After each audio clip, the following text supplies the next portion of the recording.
Hey guys, welcome back to the shop. Frank here, working on the Cub Cadet bulldozer. I think this is episode 17. We left off last time installing the first couple track frame laterals and the two box beams and got them tacked together. We're going to pick up here where we left off, cut the third lateral, install it, tack it to the box beams, and then take the entire track frame off and weld it up so that my welds are horizontal instead of upside down on the lateral connections to the box beams. All right, so we're cutting this to 27 7/8.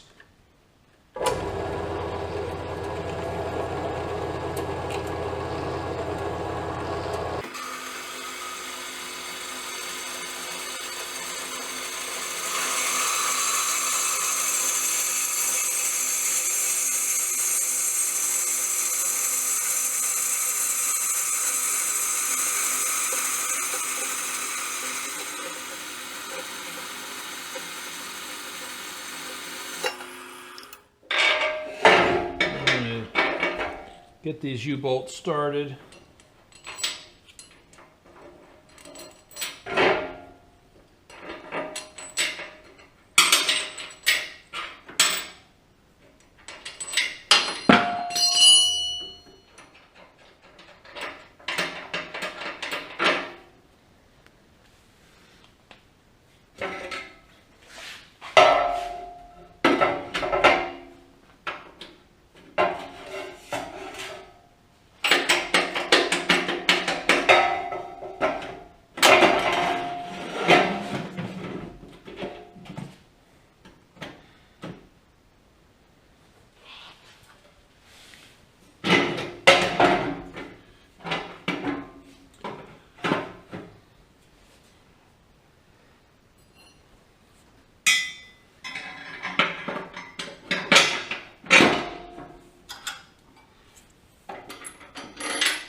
Square it up.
I know I said I was going to take the track frame off and weld it up. I think I'm going to leave it on for the time being and work on, with it in place, prototyping the track tensioner, wheel, support and wheel, and the bogies. Start working on prototyping them so that I understand how they're going to fit. Because when I take this track frame off, I might need to drill holes in it. I want to know where they're going to be so that I'll have all that done when I reinstall it, be able to attach the bogies, and I think I'm going to do like a bogie carrier that'll attach to the bottom of this so I can kind of do it in one piece. Kind of my current thought process. Let's work on the track tensioner. The track tensioner is the third wheel. It takes the place of on the D10 or many other high drive tracked vehicles. The location of the high drive motor, hydraulic motor that drives the tracks on those kinds of vehicles is going to be my tensioner, track tensioner. So I've taken some plywood here, created a wheel which is approximately the right dimension. I'm going to make it 14 inches in diameter. This one is 13.5, so it'll just be a hair bigger. I'm going to use a slightly different design rather than these plates welded across the chain opening. I'm going to use some bolts and sleeves, so it'll give that wheel a little different appearance. And on most of those tractors, most of those excavators, dozers, the high drive wheel does look different than the other wheels. And so I'm just mocking it up here to get the distances I need, and for the support arm.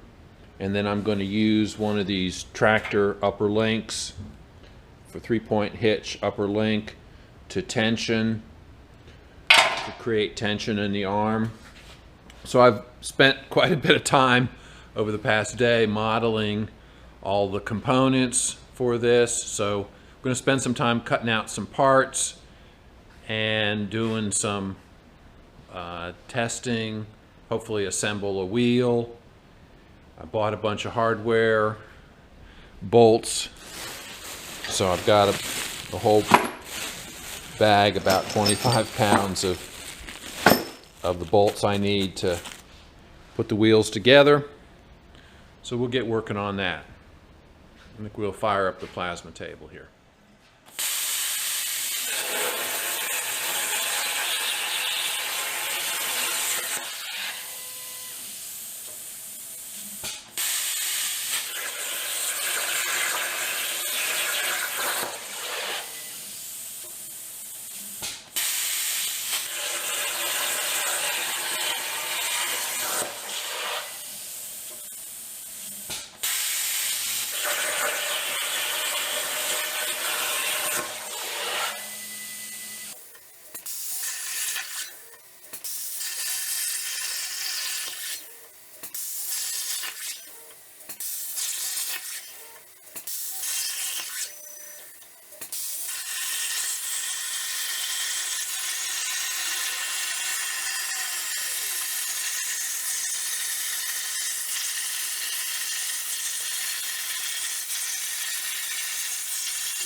All right, these are the arms that will support the track tensioner wheel. I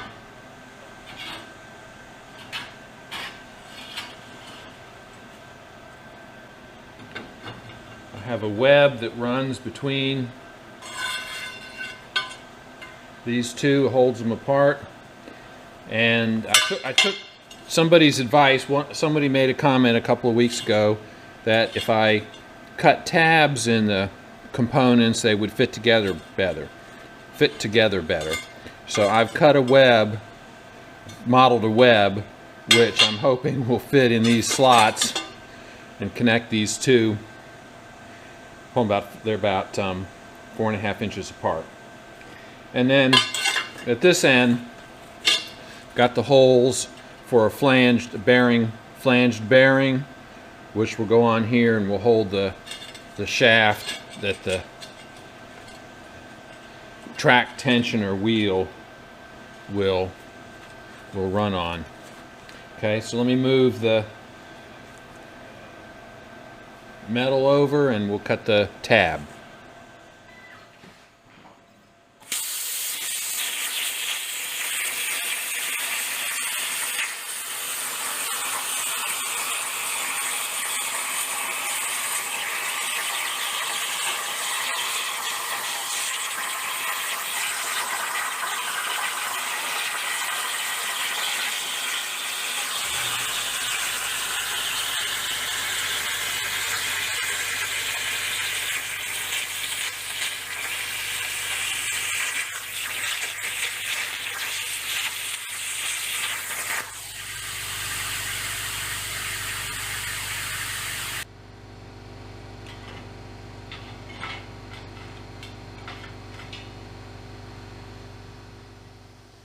So this is the web supposed to go between those two tension arms with the tabs.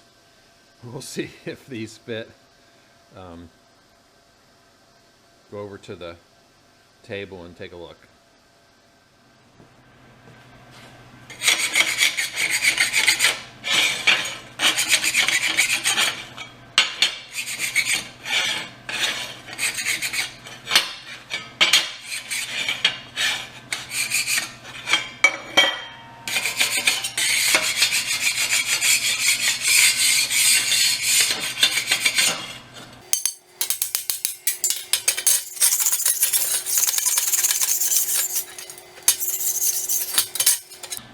Well, I can see right now I'm going to have a minor problem. The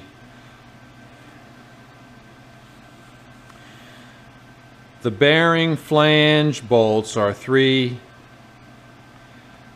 of an inch, and I made these 0.41, but they're tapered so much that I believe they're going to be too small here. I will have to drill these holes out. And the issue with trying to drill these holes after it's been plasma cut is that the material around these holes is hardened. So I either have to anneal it or get a carbide, use a carbide bit. I might have a 3/8 inch carbide bit. I'll have to look. I do have some carbide bits. All right. You know, more and more I'm looking at the holes that the plasma cutter cuts as being, you know, pretty crude. They're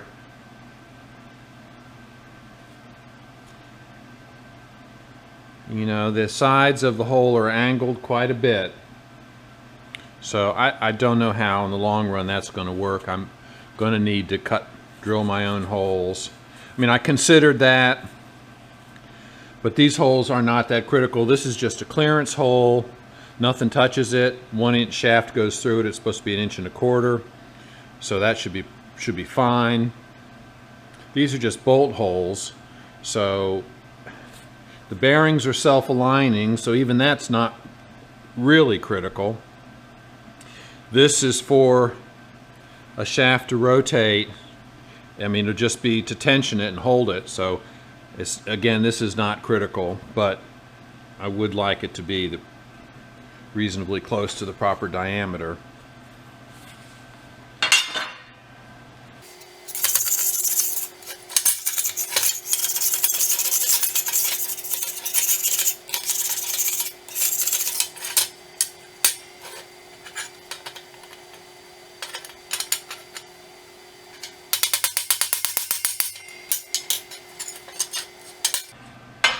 I specified these holes oversized and they're not that far off, really. Let me see if I can hit the edge of this with a flat disc.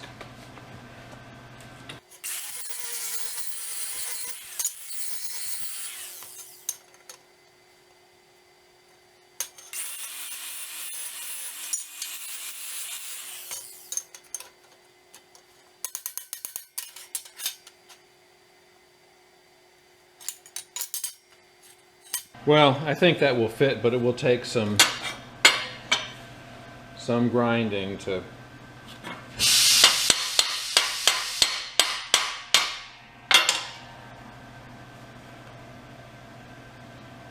get it to fit.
Trying to see where the interference is.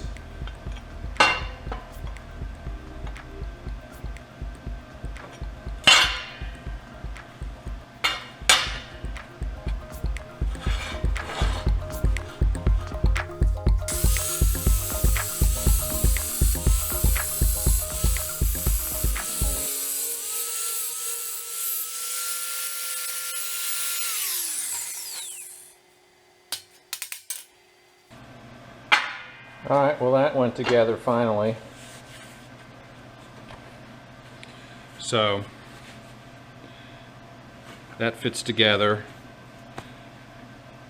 And it's a pretty snug fit, but because these slots wound up being tapered, I had to taper all these tabs.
Alright, well, with some work that fits.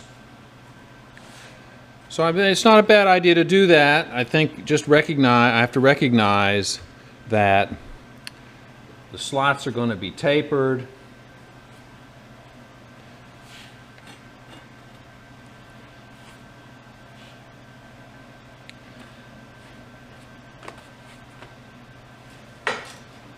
And so the tabs will probably need to be tapered as well.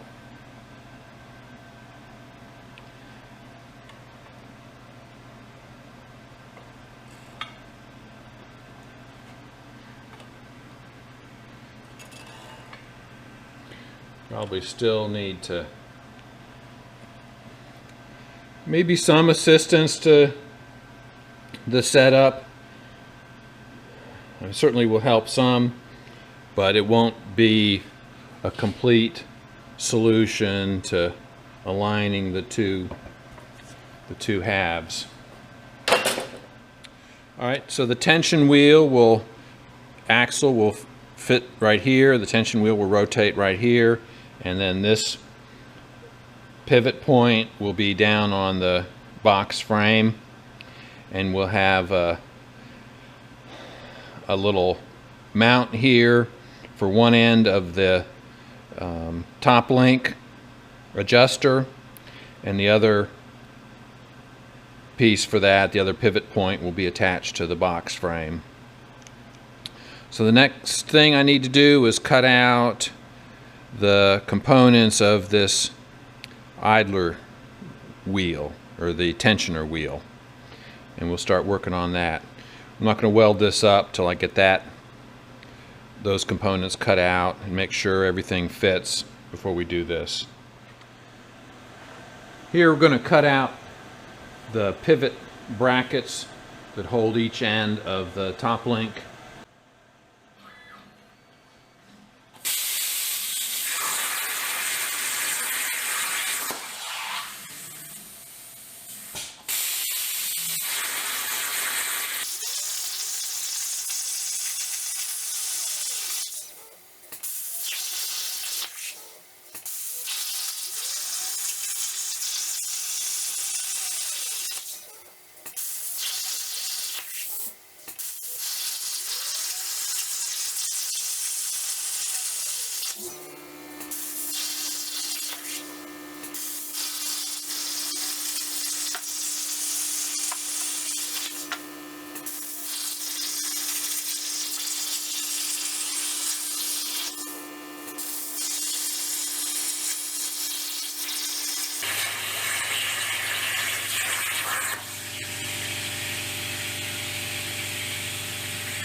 Alright, so this gives me the two pivot brackets for at least for the one side I'm working on now.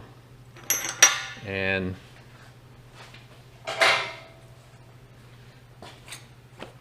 the way it's going to work, bolt goes through here, tensioner goes through here.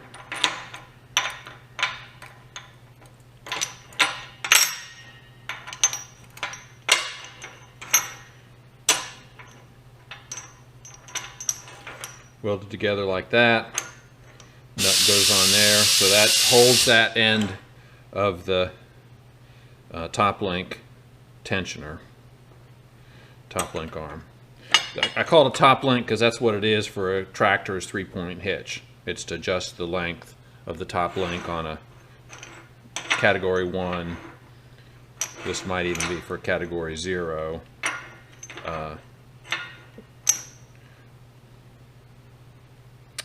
Small tractor top link. It's basically a turnbuckle that has left-hand thread. This has left-hand thread, and this has right-hand thread. And then you got a jam nut to tighten in position. You got a rod which goes through this hole, which allows you to turn it with some force, so that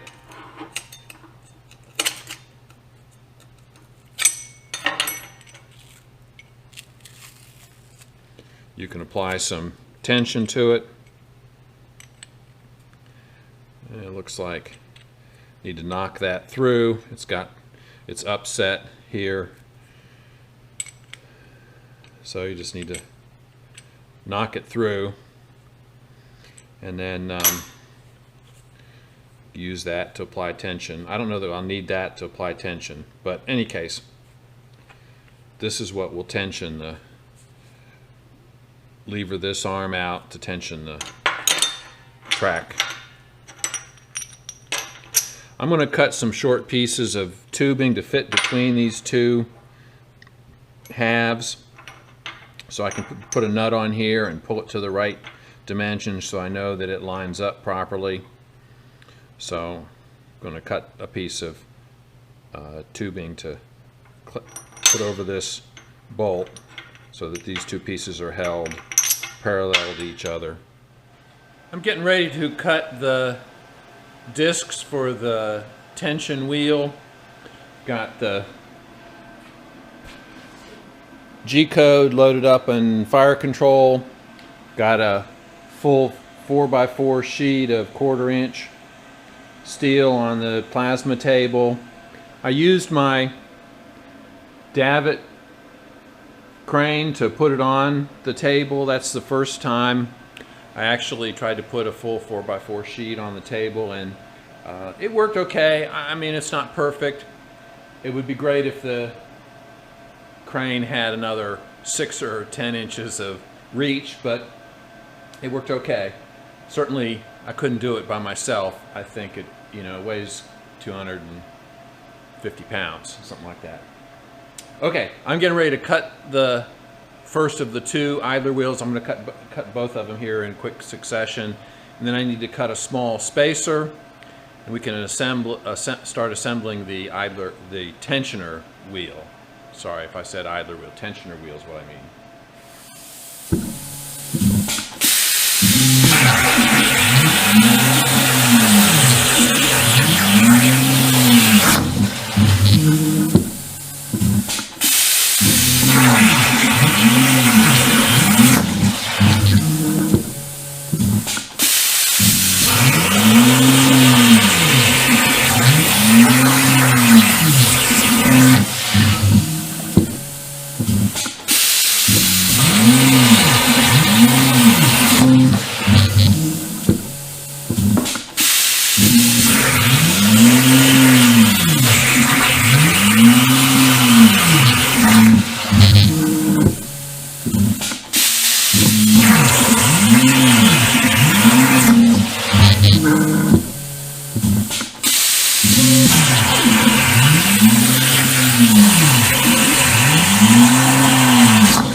All right, task at hand is to find the center of these two discs to drill a hole. I mean, you could possibly put it in the mill and use a coaxial indicator to find the outside. I don't think that level of accuracy is necessary here.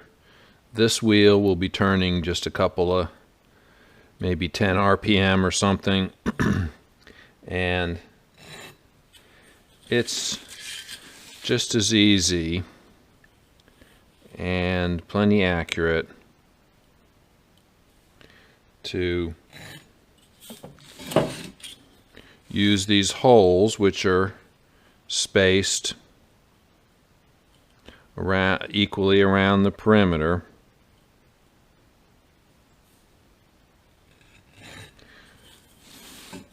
Make enough scribe marks, and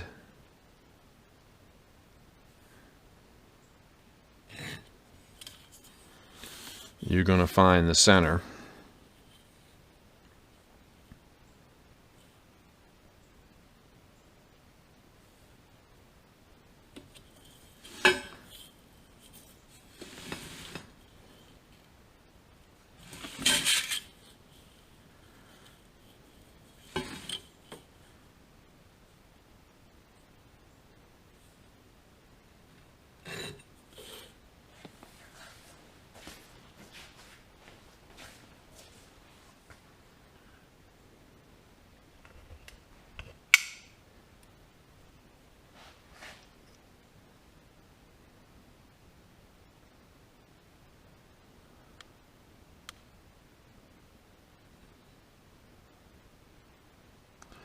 So the convergence of all those marks is going to be the center.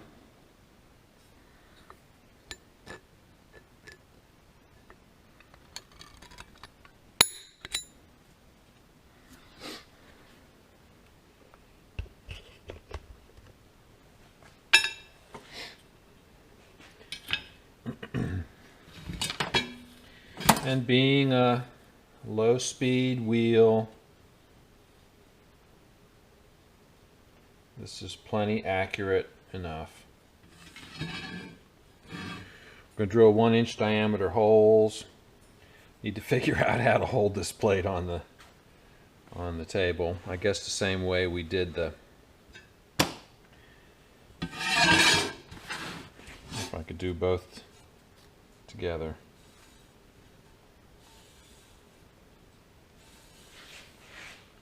Yeah, we'll do one at a time.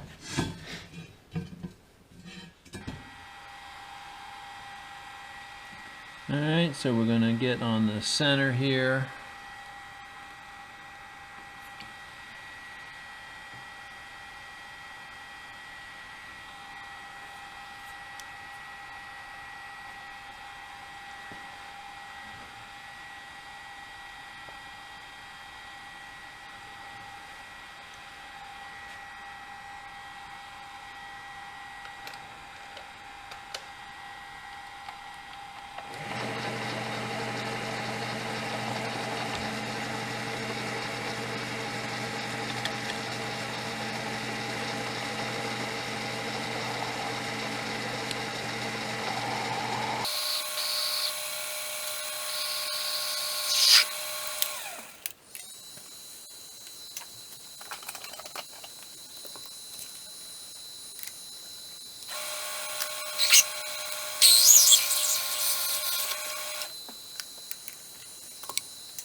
The way I center a drill up on a center punch mark is by sighting along the x-axis, having the bit turned so the point is in the center and I can align it, and then doing it along the y-axis, turning the bit 90 degrees, and then adjusting the x-axis so that the point of the bit is directly over the punch mark. You can do it from two different directions, 90 degrees apart, and you can get very close.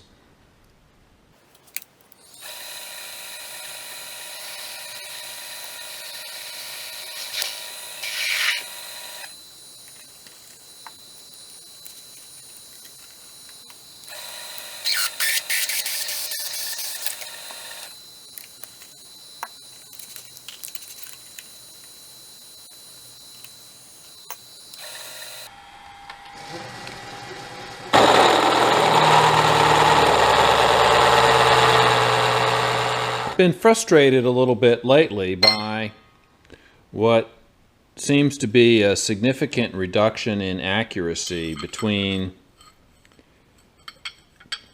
the first few plates I cut on the plasma cutter and more recent plates. The holes are not round, they're oblong,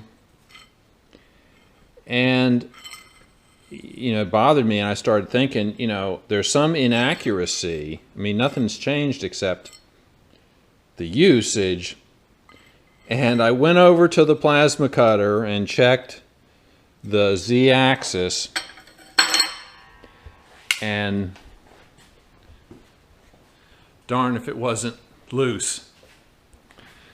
On the back of this carriage that moves back and forth along the x-axis, this whole z-axis carriage, which moves up and down, moves back and forth, and the lead screw here, this little bracket which the lead screw drives, has the split nut in it, or the nut that drives the axis, was loose. I mean, significantly loose. And I don't know. So no wonder the cut accuracy was degrading. I tightened it up. Hopefully that's something definitely need to pay attention to. I should have looked at that when I first started getting the bad cuts. Now I'll know to look for that in the future to make sure that's always tight. I tightened it down as tight as I dare, so hopefully I won't have that problem again. Not sure, how it got or why it got loose, but it definitely affected the cut quality. So, and that may be why, I was getting so much taper on some of those cuts that I mentioned yesterday. So I'll have to pay attention to that.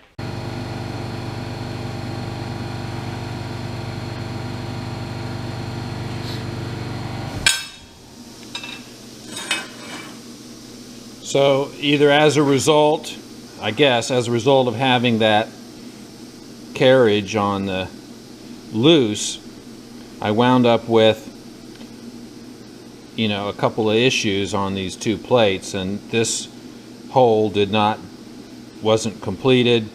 So a 1/2-inch bolt's going to go through here, and the head's going to cover the hole. So the hole doesn't have to be pretty. It just has to have enough clearance for the 1/2-inch bolt to go through. So I'm just going to use a plasma cutter, handheld plasma cutter, and just take the rest of that hole out.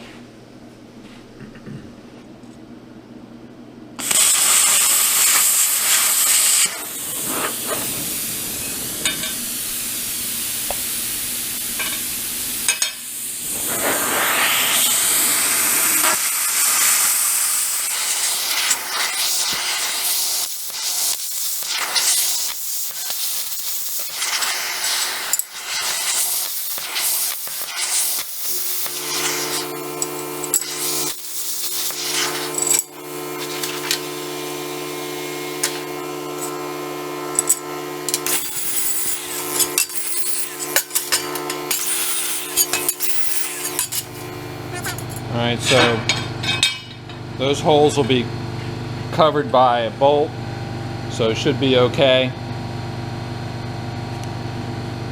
I need to cut the spacer sleeves that go between the two plates. I need 16 of them for each wheel, so we'll cut 16 to the same length.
So I needed 16 of these sleeves, but I only had one 3-foot length, so I got 14. I have a couple more 3-foot lengths of this tubing on order, so I'll get that. All right, so let me show you how the wheel's supposed to go together.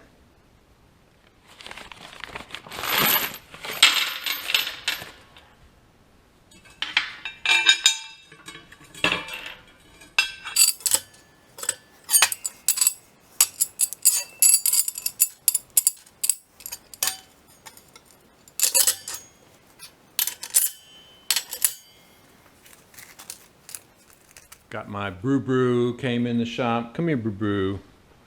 My Butchie, my Brutus, I mean.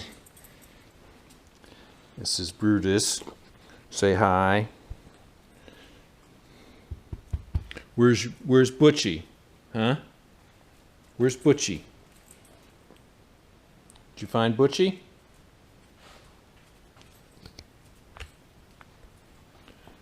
Go find Butchie. Go find Butchie. Go get Butchie. You don't want to go get Butchie? Why don't you go get Butchie and then I'll get you a treat. Or maybe you want a treat right now. Go get Butchie and we'll get a treat. Go get Butchie. Alright, well you don't trust him, huh? Let's see what we got here.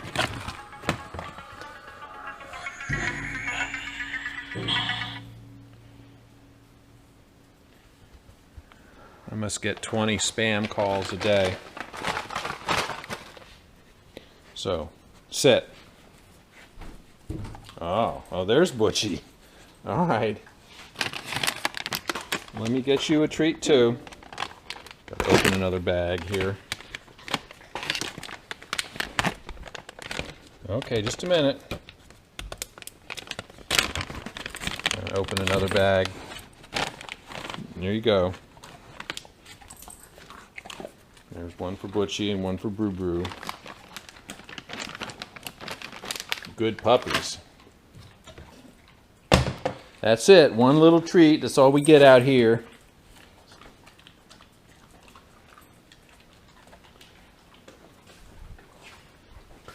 Why don't you come over here for a minute?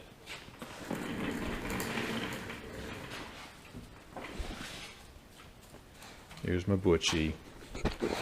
Yeah. Come here, boo-boo. Come here, boo-boo. Oh, he's eating his gummy. Butchie! That's Brutus's dish. Come over here and get your own dish. Butchie has a dish right here. And he's always eating, trying to eat Brutus's food.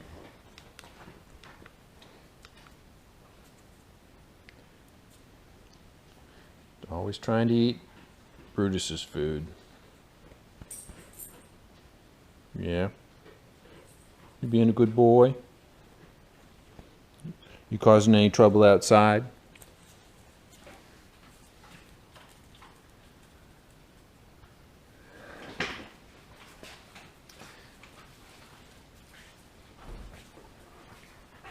Out they go.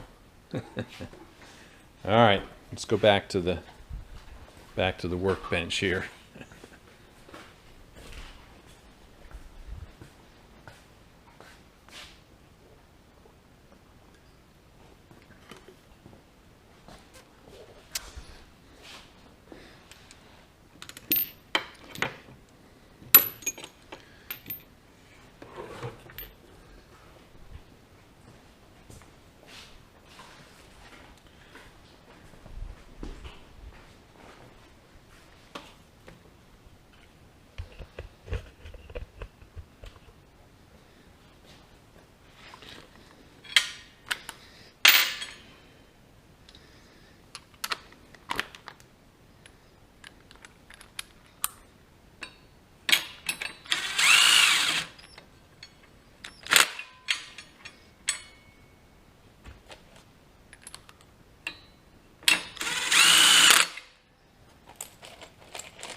All right, so that attaches the inside plate with a spacer.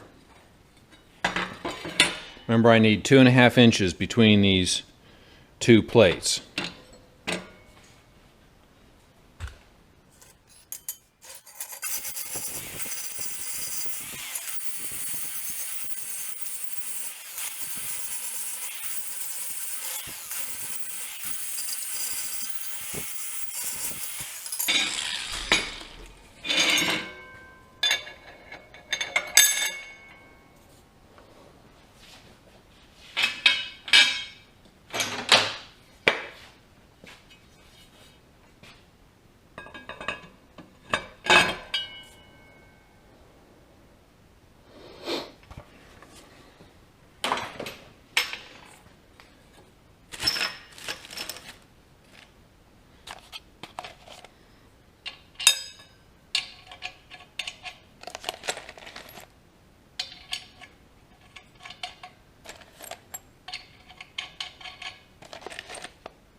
Okay, so you get the idea. I have 16 bolts that go around these spacers.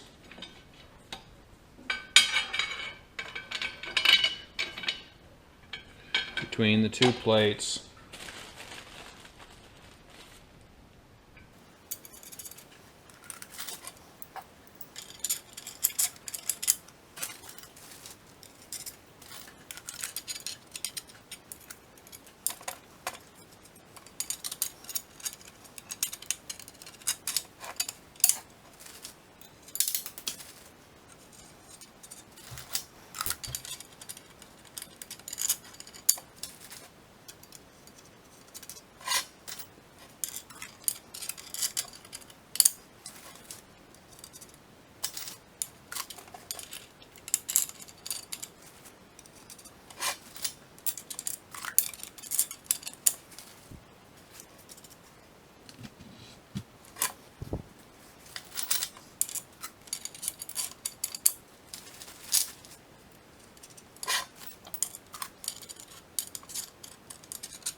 Alright, so I'm too short on the spacers, so when I get the rest of the material supposed to come tomorrow, I can finish. So you can see how this, wheel is going to look a lot different than, my other idler wheel, and that's on purpose. And it will work the same way. The track will go in here, and the chain part of the track will run in there, so that'll work fine. Let's see if I can get a 1-inch shaft through here. Alright, so that's not actually the shafting I'm going to use. It's thought I had some 1-inch rod. I may have a piece. I need to look more closely. This is 1-inch OD tubing, but I think it gives you an idea of what it's going to look like. So then this wheel will run between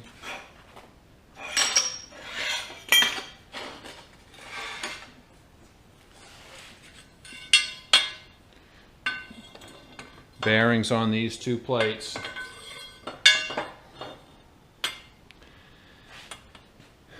And I expect to get the bearings tomorrow and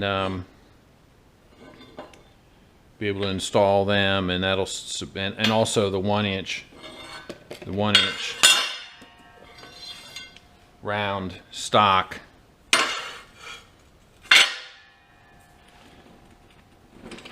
All right, so I think that's what the wheel's going to look like.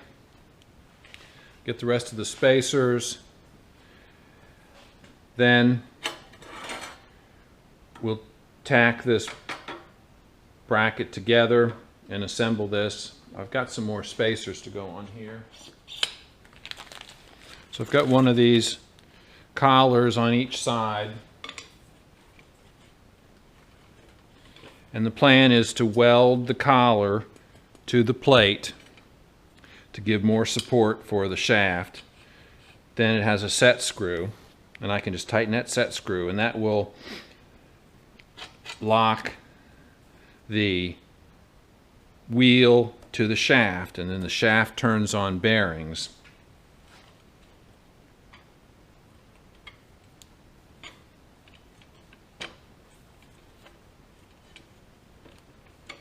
I can't get the other one on the other end. Must have a burr.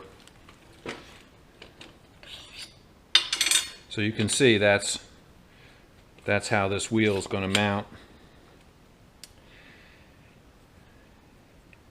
And this way I can disassemble the wheel, because if this collar is welded to this plate, I can undo the bolts in here that separate the whole wheel, and of course all these bolts around here hold the perimeter or the rim of the wheel together. So you can see this collar will go on this side. I can't slip it over the end here. Must be a burr or something on the end of this. Yeah, there, I can feel it. There's a burr on there. In any case, that's the plan for mounting that. When I get the rest of the sleeves, we'll finish assembling this. Then when I get the bearings, we'll attach the bearings to these plates. I did order some carbide drill bits as well, because I expect to have to drill those holes out. All that stuff will come. All that stuff will come tomorrow. Okay, we'll come back. We get those parts and finish this up. I think I'm going to have to wrap it up at this point. Otherwise, it'll be a 2-hour long, 2-hour long video.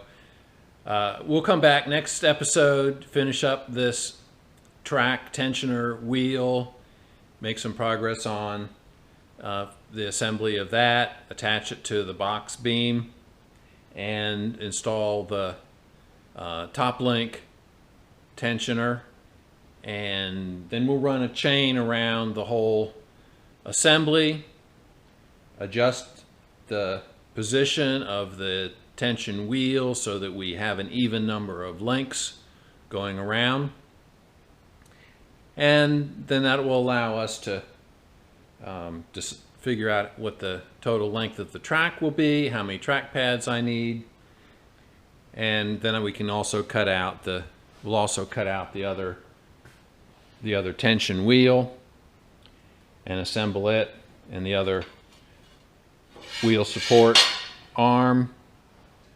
Then we'll turn our attention to the bogies and an arrangement for the bogies. I do have a couple bogie wheels. I think I'm going to use cast iron metal wheels, and they'll have a pair of these, one on each side of the chain, and I'm thinking probably six pairs of wheels, 12 bogies on each side of the tractor. I think that will work. I'm hoping not have to go to 16 wheels on each side. 12 wheels hopefully will be plenty. Okay, so that wraps up this episode. Appreciate a like and a subscribe if you haven't already subscribed, so you don't miss upcoming episodes. And a thumbs up would be great. Leave a comment. I read all the comments. I'll see you guys next time.